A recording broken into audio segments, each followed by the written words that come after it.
Teaching our dogs how not to jump up is one of the probably most requested things. So what we do as humans, we often accidentally reinforce what we don't really want in the long run. You've all seen the cute little puppy who comes up and puts their feet on our legs and we say, "Oh, you're so cute," and we pet them up here. So we have just taught our dogs that jumping up is reinforcing, and jumping up in itself is reinforcing to the dog, regardless of if somebody is paying attention or not. Oftentimes we are paying attention though, and just compounding that reinforcement for the behavior. So instead what we want to start doing is teaching our dogs that the jumping up no longer works and something else does instead. So for Mango, his requirement is just going to be 4 feet on the ground when I demonstrate this with him. In order for us to remove the reinforcement, you cannot look at, touch, or talk to your dog. Oftentimes we make the mistake of puppy jumps up and we go off, no, or we are pushing them down or something. In your dog's mind, that is social attention, and it has worked in their brain to get what they want, attention from you. So instead, puppy jumps up, we remove our attention completely, whether that means just simply turning your head if appropriate, or turning your whole body away, and waiting for 4 feet on the ground, then praising the 4 feet on the ground, rewarding that, and moving on. Another great way is to teach alternate behaviors, such as hand targets, or just teaching your dog about the reinforcement zone to be at your side, sitting nicely next to you. Now, we do want our dogs, in some circumstances, to put their paws up on me.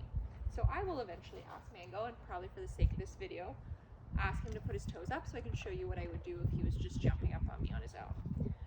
If I've asked for paws up, he also has a cue that means you're done now. And for us, that's just thank you. So I will demonstrate what it looks like if a dog is jumping up. Keep in mind with him, I may have to ask him to jump on me to give you the good demo of this. Ready, buddy? Break. So let's say puppy, come here, sir. Thank you. Good boy. So let's say puppy is really excited to see somebody and they're gonna jump up. What I would do, paws up. Puppy jumps up. Ready? Paws up. Come here. Come here. Paws up. Good boy. Puppy jumps up. I turn away. Don't say anything. Good dog. Feet go on the ground. Reinforcement happens. Let me move the climb table for him. Come here. Thank you. Sit. Good. So again, paws up. Puppy jumps up. Turn away. Good. Feet on the ground. Earns reinforcement.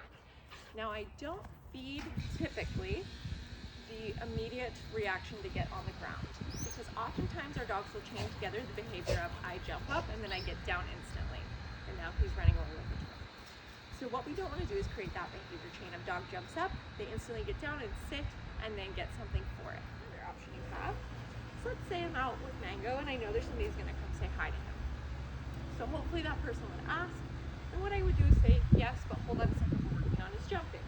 So then I would go, come on Mango, get his head near me, search, drop a handful of cookies, get a hold of either his harness or his collar so I have control of the bitey end just in case he gets a little excited, and then instruct the person that they can pet him right here while he's eating his food. If it's going to take a bit, I might just keep treats coming down here for his face while he's getting reinforced for all the petting while he's eating, sniffing, calming down, targeting the ground. If I've got his head busy over here, he cannot jump up. We're also getting a lot of reinforcement for targeting the ground while he's being petted and touched by somebody else.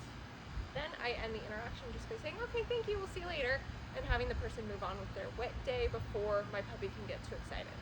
But keep in mind, in order for this to work, your treats must be more reinforcing than the person is. So you'll need something really good and high value for your dog. Good buddy.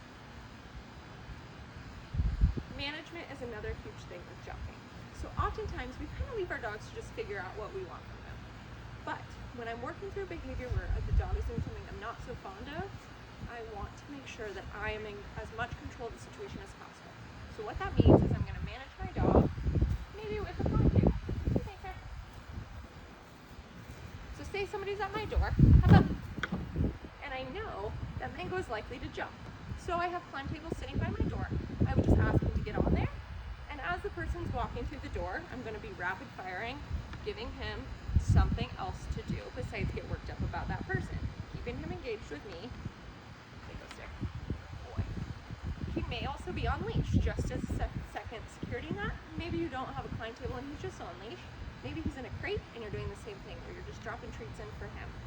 So not only are you feeding your dog, which is going to release dopamine and make him feel better, he's going to be sniffing if you're dropping your food on the ground, so that'll be calming him down, lowering his heart rate, and he's getting rewarded for doing something else besides jumping on your guest. So another way to manage would be something like a baby gate or a playpen, depending on your dog. So putting up barriers so that your dog cannot instantly go practice the behavior you don't like, and give us time to practice the behavior we do like. Did you drop one, sir? What are you doing? Oh, okay. So a few key things with your jumping. Get it under control. You'll have to manage the situation. Keeping your dog confined on a leash under control so they cannot practice the unwanted behavior. Then you're going to have to reinforce the behaviors you do like. Maybe I want the dog sitting next to me. Maybe I don't care if they're sitting or standing. I just want them targeting the ground. Maybe I want some hand targets from the dog. Maybe I want them sitting on a climb table. Maybe I just want them overall being calm, so I'm going to do that by reinforcing the good behaviors.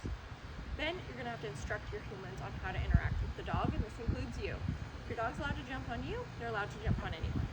So what you need to say is something along the lines of, we're really working on their jumping. If they put their feet up,